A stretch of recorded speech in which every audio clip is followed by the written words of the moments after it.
அன்பார்ந்த இணையதள நேயர்களை மீண்டும் www.qcrc.in என்ற இணையதளத்திற்காக நியூஸ் தமிழ் செய்தியறிக்கையில் உங்களை சந்திப்பதில் பெருமகிழ்ச்சி அடைகிறோம். இன்று 17 பிப்ரவரி 2009க்கான முக்கிய செய்திகளை தற்போது பார்க்கலாம். G7 மாநாட்டில் ஜப்பான் நிதியமைச்சர் குடிபோதையில் நிருபர்களிடம் உளறியதால் அவர் தன்னுடைய பதவியை ராஜினாமா செய்ததாக ஜப்பானிலிருந்து தகவல்கள் வந்து கொண்டிருக்கின்றன. டெல்லியில் தகவல் தொழில்நுட்பத்துறை அமைச்சகத்தில் மேலும் மேம்படுத்தி புதியதாக திறக்கப்பட்டதை மத்திய தகவல் தொழில்நுட்பத்துறை அமைச்சர் திரு ராஜா அவர்கள் டெல்லியில் திறந்து வைத்ததாக டெல்லியிலிருந்து தகவல்கள் வந்து கொண்டிருக்கின்றன. ஆந்திர பிரதேசத்திலிருந்து சபரிமலைக்கு சென்ற பக்தர்கள் பாம்பன் அருகில் 50 அடி பள்ளத்தில் கவிழ்ந்து விழுந்த வேனில் 11 பேர் உயிர் இழந்ததாக பாம்பனிலிருந்து தகவல்கள் வந்து கொண்டிருக்கின்றன. தமிழக சட்டசபையில் 2009-10 ஆண்டுக்கான பட்ஜெட்டை இன்று நிதியமைச்சர் திரு அன்பழகன் அவர்கள் தாக்கல் செய்தார்.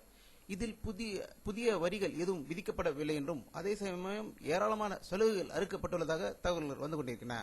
மொத்தம் 100 கோடி அளவுக்கு வரி சலுகைகள் அறிவிக்கப்பட்டுள்ளதாகவும் தமிழகத்தில் உள்ள விவசாயிகள் கடனை ஒழுங்காக திருப்பி செலுத்திவிட்டால் அவர்களுக்கு வட்டி கிடையாது என்றும் தமிழகத்தில் உள்ள பள்ளிகளில் +2 வரை படிக்கும் தமிழ் மாணவர்களுக்கு இனி கட்டணம் எதுவும் கிடையாது என்று இப்படிப்பட்ட பல முக்கிய செயல்களை இந்த பட்ஜெட்டில் தெரிவித்திருப்பதாக சென்னை ஜார்ஜ் கோட்டையிலிருந்து தகவல்கள் வந்து கொண்டிருக்கின்றன.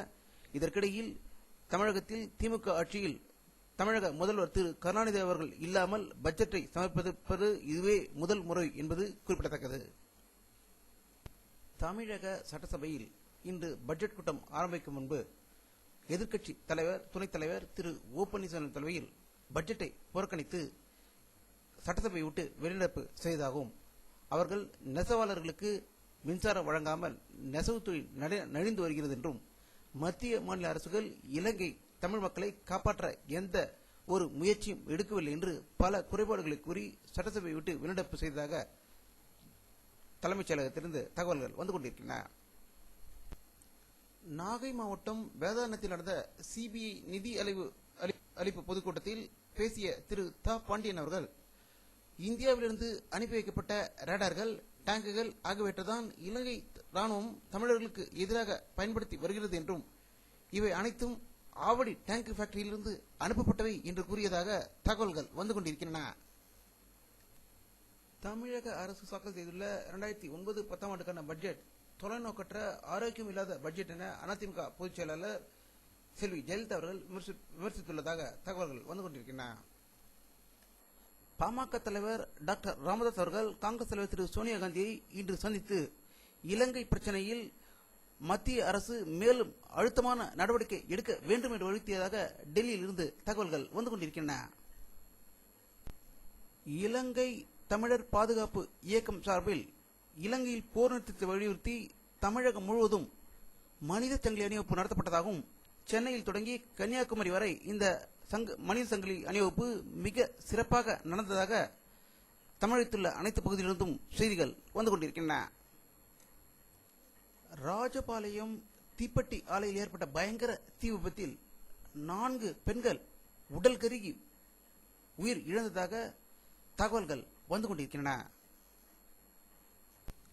தமிழர்களின் ரத்தத்தை குடித்துக் கொண்டிருக்கும் ஆடு மாடு வைத்துக் கொண்டு வந்த பார்ப்பனிய தீய தீட்சிகர்களுக்கு ஆதரவாக ஜனதா கட்சி தலைவர் சுப்பிரமணிய சாமி இன்று மனு தாக்கல் செய்வதற்காக உயர் நீதிமன்றம் வந்தபோது அவர் மீது முட்டை மற்றும் பல வகைகளில் குத்துக்கள் விழுந்ததாக சென்னை உயர்நீதிமன்றத்திலிருந்து தகவல்கள் வந்து கொண்டிருக்கின்றன.